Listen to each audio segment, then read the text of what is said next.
Ever had one of those days where cooking just ain't happening? Look, we've all been there, and that's why everyone loves Cookunity, a chef-powered meal service that brings gourmet restaurant-quality meals right to your door. And here's the best thing, it's not just any meal service. These are meals that are made by award-winning chefs. Imagine sitting down to classic butter chicken by Chef Gourmet, rich, flavorful, ready in minutes. Or maybe you're feeling the pesto chicken bowl by Chef Andres Mendez, packed with fresh basil, roasted veggies, and juicy chicken. And if comfort food is calling you, there's chicken parmigiano with spaghetti by Chef Justin Taylor, crispy, cheesy, downright delicious. And these aren't frozen, mass-produced meals here. Cookunity meals are fresh, they're never frozen, made with responsibly sourced ingredients, and they arrive in eco-friendly packaging. You just heat, you eat, you enjoy. No grocery shopping, no dishes, no stress. They've got options for every dietary preference as well. Keto, vegan, gluten-free, you name it, they've got it. Plus, the menu rotates weekly, so you're never stuck eating the same thing. And here's the best part. You can try Cookunity for 50% off your first order. Just go to cookunity.com/shadows50 or click the link in the description below and use my code SHADOWS50 to get started. That's 50% off restaurant-quality meals delivered to your door. And now, today's video. The psychopath doesn't resemble a monster. They don't lurk in dark alleys or stand out in a crowd. Instead, they blend in, they charm, they convince you they're just like everyone else until it's too late. They lack guilt, they don't experience fear, and when they hurt someone, they don't lose sleep over it. Some manage to manipulate their way through life unnoticed. Others, the more dangerous ones, take things so much further. Yet there are signs, subtle cracks in the mask. And once you know what you're looking for, spotting a psychopath becomes much easier. Chances are you've met one before, you just didn't realize it. Psychopaths don't announce themselves, they don't wear labels, they don't fit a stereotype. They aren't the cackling villains in movies twirling their moustaches while plotting evil deeds. No, the real ones, they smile, they blend in, they exude charm, they build relationships. But if you know what to look for, the cracks do show.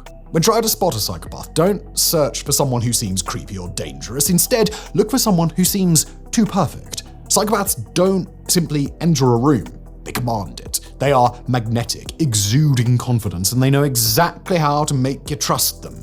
They carefully study people, learning how to mirror emotions and say exactly the right thing. Yet beneath this charming exterior lies cold, calculated manipulation. Consider Ted Bundy, one of history's most infamous serial killers. He wasn't a lurking, shadowy figure. He was a handsome, articulate law student. Women felt safe around him, often drawn in by his charismatic personality. He exploited this allure, even going so far as to feign injuries and ask for assistance, thereby luring victims into his car. Even after his arrest, many refused to believe that he was guilty. His charm effectively blinded people to the horror that was hidden beneath the surface. Not all charming psychopaths are killers. Some work in business, some in politics, where their charm becomes their greatest weapon. A 2016 study revealed that an astonishing 1 in 5 CEOs exhibited some psychopathic tendencies. Bernie Madoff, the mastermind behind the largest Ponzi scheme in history, convinced investors to hand over billions by making them feel as though they were part of an exclusive opportunity. His uncanny ability to inspire trust allowed him to manipulate people for decades. In everyday life, psychopaths use charm to achieve their goals. Imagine meeting someone who immediately makes you feel important, someone who remembers every detail you share. They flatter you, they make you laugh, and appear genuinely fascinated by your life. Yet over time, you notice that they never truly open up about themselves. Their stories constantly shift, their emotions seem calculated, and their kindness always comes with an underlying cost. Consider a psychopathic boss who showers you with praise, only to later exploit your loyalty and demand long hours with little reward. Or think of a romantic partner who hastens the pace of intimacy, making you feel as if you've met your soulmate, only to later reveal a manipulative nature once they've gained control. The key to spotting this red flag is watching for inconsistencies. Genuine charm is natural, it's unforced, while psychopathic charm is calculated. They employ flattery, feigned vulnerability, and mirroring to quickly earn your trust. And once they have it, they begin taking your time, your money, your energy. Most people feel guilt when they hurt someone. It's one of the qualities that makes us human, is the ability to experience regret, to feel shame, to strive to make amends. Psychopaths, however, don't share this capacity. They can destroy lives without a second thought. They might feign remorse if caught, but it's merely another act in their performance. Deep down, they feel nothing. Consider Edmund Kemper, the co-ed killer. He murdered multiple women, as well as his own mother, yet described his crimes with a disturbing detachment. In interviews, he casually recounted dismembering bodies as if he were explaining how to fix a car. At times, he even laughed. This behavior is not simply cruelty, it reflects a complete absence of emotional connection to human suffering. Not all psychopaths become violent criminals. Many exist in everyday life, blending into workplaces, relationships, and social circles. Take, for instance, a ruthless CEO who fires employees without hesitation, not because his company is struggling, simply because it's convenient. Or consider a serial cheater who repeatedly lies to their partner without remorse, seemingly indifferent as they watch the other person suffer. These individuals are not just selfish, they fundamentally lack the capacity to share about the impact of their actions on others. One of the most chilling modern examples is Chris Watts, the Colorado man who murdered his pregnant wife and 2 daughters in 2018. Before confessing, he appeared on television as a grieving husband, pleading for their return, yet something was amiss. His words were appropriate, but his body language remained detached and his emotions appeared rehearsed. When confronted with overwhelming evidence, he ultimately admitted to the murders. His sole motive, rather than stemming from rage or passion, was a cold, calculated desire to start a new life with another woman. Psychopaths don't process emotions the way that most people do. They understand what emotions look like, but they don't feel them. When you hurt them, they don't experience true sadness, only anger caused by a loss of control. Conversely, if they hurt you, they don't feel genuine guilt, only frustration at having been caught. In everyday life, be cautious of people who never seem truly sorry, those who fake remorse when necessary, yet show no real change. If someone lies, cheats, manipulates, and never appears to care about the consequences, they may not simply be heartless, they might be a psychopath.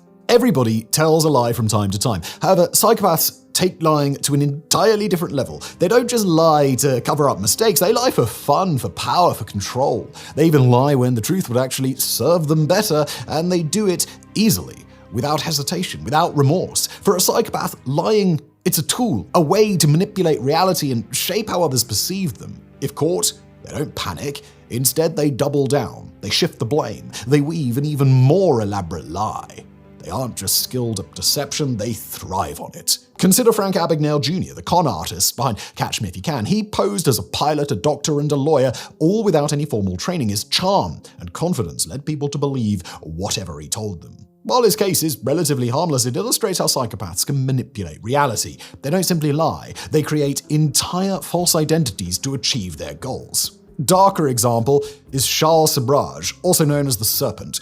In the 1970s, he traveled across Asia, conning and even killing tourists. His ability to deceive earned him a legendary reputation. He could talk his way out of nearly any situation, charming his victims into complete trust right before he poisoned them.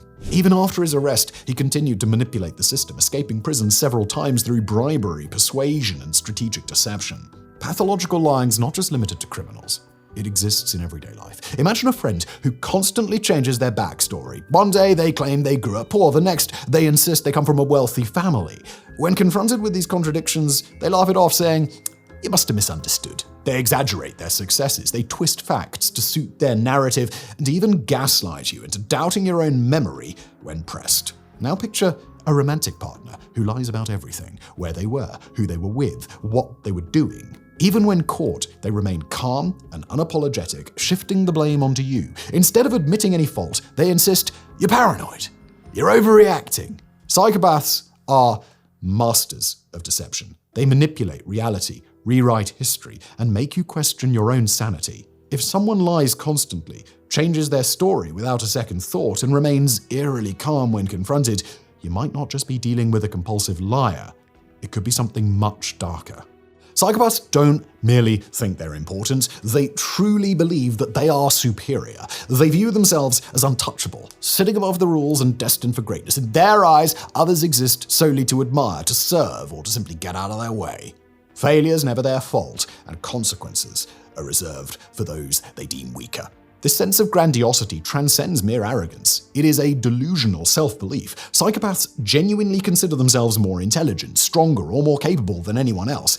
Even in the face of failure, they refuse to take responsibility, choosing instead to blame others or rewrite the narrative to cast themselves as the hero. Consider Jordan Belfort, the real-life Wolf of Wall Street. He built a financial empire on fraud, stealing money from investors while indulging in a life of excess. Even after being caught, he never displayed genuine remorse. Instead, he capitalized on his notorious reputation, transforming his criminal exploits into a success story as a motivational speaker. This is classic psychopathy, turning guilt into a brand.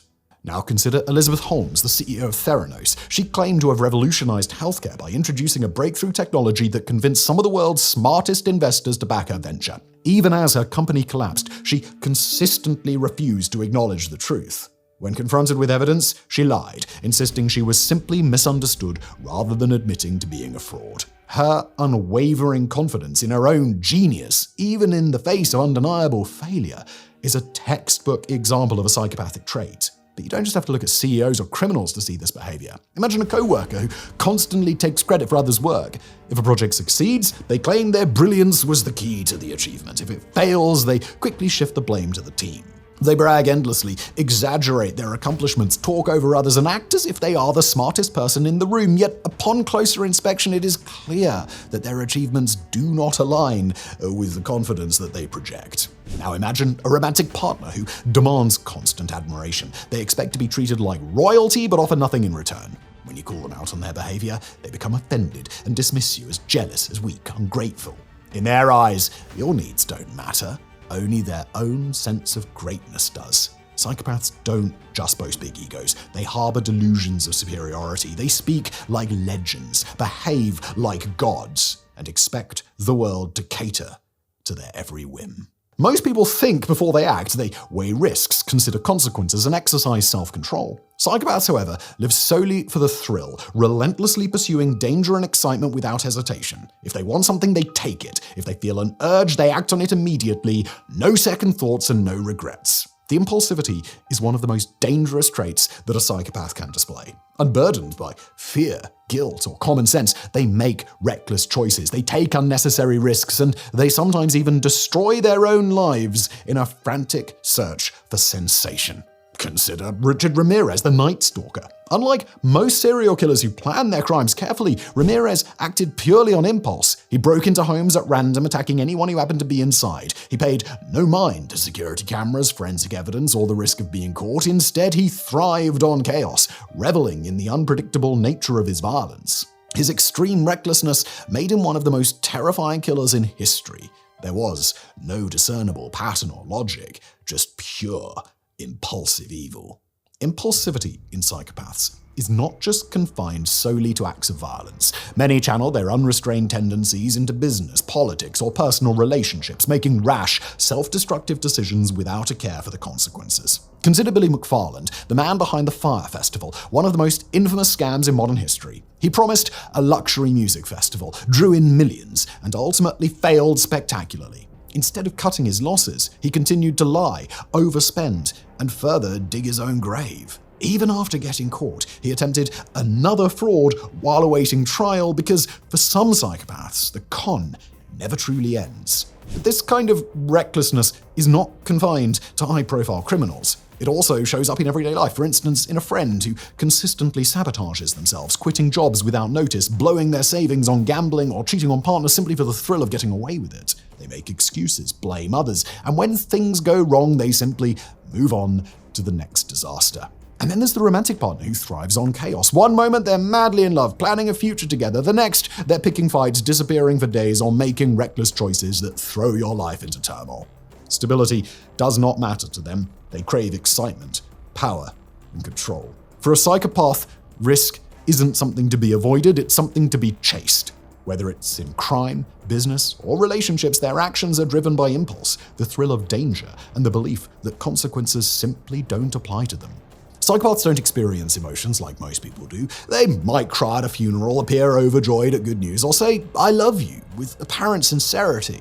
But it's all a performance. They've mastered the art of mimicking emotions, even though beneath the surface, nothing genuine exists. For most individuals, feelings such as happiness, sadness, guilt, and love arise instinctively. For a psychopath, however, emotions They're calculated and deliberate. They carefully observe how others react, and then they mirror those behaviors when it suits their purpose. Their smiles, tears, and expressions of sympathy are not spontaneous. They are practiced, rehearsed, and used strategically to achieve their goals. Consider Jodi Arias, one of the most chilling examples of emotional deception.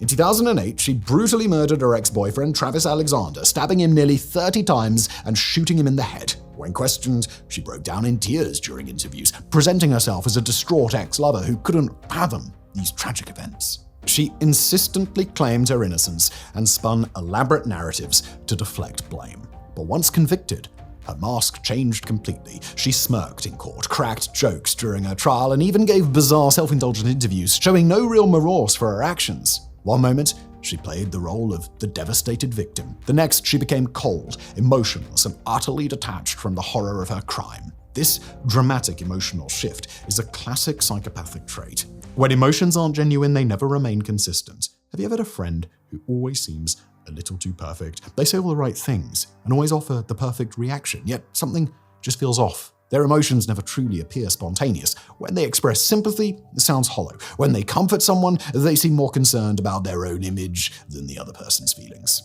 They can mimic emotions flawlessly, but upon closer inspection, it's clear that it's just a performance. Now picture a romantic partner who easily says, "I love you," but whose actions never match those words. They might be warm and affectionate in public while remaining distant in private. If something tragic occurs, they may overreact, crying dramatically in front of others, only to return to their normal state moments later, showing no real grief, no real sadness. Should you confront them about their lack of genuine emotion, they're likely to laugh it off or feign a different reaction to avoid further scrutiny. Psychopaths, they're not emotionless machines, but their emotions lack authenticity. They're shallow, rehearsed, and used merely as tools. They forge insincere relationships, not out of genuine care, but because these connections serve their own desires. Psychopaths don't create or build meaningful connections, they only take. They thrive by manipulating, exploiting, and draining others. Whether extracting money, shelter, social status, or emotional energy, they attach themselves to people like parasites,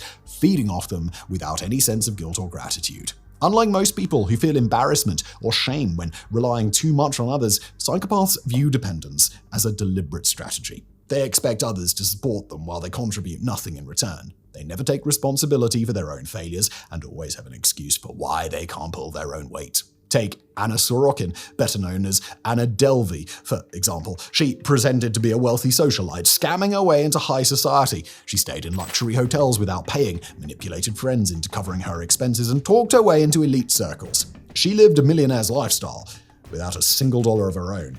And when her con eventually collapsed, she acted as if she were the victim. That, in essence, is the hallmark of a parasitic psychopath. They not only take, but they also feel entitled to what they steal. And this behavior isn't limited to notorious con artists and scammers. Parasitic psychopaths can be found in everyday life, leeching off partners, friends, and family. The friend who always needs financial help and never manages to get back on their feet is a familiar character. Every time they borrow money, they promise to pay it back, yet the money's never returned. When you question them, they quickly assume the role of the victim, saying, "You don't understand what I'm going through." They expect help without showing gratitude. And if you ever stop supporting them, they turn on you. Then there's the romantic partner who refuses to work while expecting full financial support. They never contribute, never lend a hand, and never appreciate the effort their partner puts into the relationship. If questioned, they deflect blame by claiming, "You're being selfish," or "You don't support me." They don't experience guilt for being a burden. Instead, they believe they are entitled to be taken care of. Finally, consider the emotional parasite, someone who feeds on drama, attention, and sympathy. They are constantly in the midst of a crisis, always needing rescuing, and invariably expect others to drop everything for them. They avoid solving their problems because they thrive on playing the victim. When confronted, parasitic psychopaths never take responsibility. They make excuses, shift blame, and gaslight their victims into feeling guilty even for questioning them. They don't see themselves as manipulators, but rather as survivors who are simply using the system to their advantage. If someone consistently takes without giving, makes endless excuses, and guilt trips you when you set boundaries, you might be dealing with more than just a freeloader. You might be dealing with a psychopath. Now, psychopaths are far more common than most people think. Individuals with full-blown psychopathy make up about 1% of the general population, meaning that for every 100 people you meet, one is likely a psychopath. However, psychopathy exists on a spectrum. Approximately 5 to 10% of people display moderate psychopathic traits, and around 30% of us exhibit at least some of these characteristics. And the numbers soar in certain professions. CEOs and lawyers reportedly exhibit psychopathic traits at a rate 4 times higher than the general population. In high-risk, high-power environments such as finance, politics, and law enforcement, psychopathy can be an asset. Their absence of fear, guilt, or emotional attachment enables them to make cold, ruthless decisions that most people could not stomach. In prisons, the rate climbs even higher. Some estimates suggest that up to 25% of inmates display psychopathic traits. Many violent offenders, serial killers, and con artists fit the profile perfectly. They show no remorse, no empathy, no fear of consequences. However, most psychopaths are not criminals. They blend into society. They use charm, manipulation, and deception to achieve their goals. They thrive in business, relationships, and social circles, often leaving behind a trail of broken trust and destruction. Chances are, you've encountered a psychopath, a boss, a partner, a friend, perhaps even a family member. They don't always stand out at first, but once you learn to recognize the signs, you'll realize that they are everywhere. Thank you for watching.